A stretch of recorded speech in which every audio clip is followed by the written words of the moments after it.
معانا في سلسلة الحلو والأحلى منه، اللي من خلالها هتعرفي تغيري في ستايلات لبسك. لو جسمك عريض ومليان فالبنطلون الجينز الضيق هيبينك اكتر ان انت مليانه، انما الاحلى ليكي ان انت تختاري البنطلون الجينز العريض الستريت.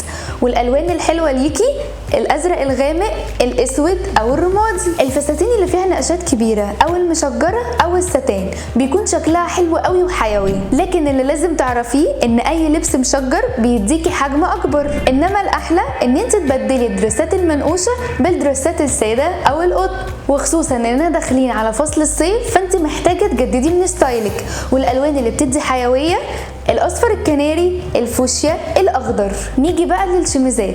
الشميزات الاوفر سايز طالعه تريندي قوي الفتره دي، انما للاسف الشميزات الاوفر سايز بتدي حجم اكبر. انما الاحلى بقى ان انت تلبسي شميزات ولا ضيقه ولا واسعه، تكون مظبوطه عليكي، وتقدري تلبسي تحتيه تيشرتات ملونه زي اللافندر او الابيض.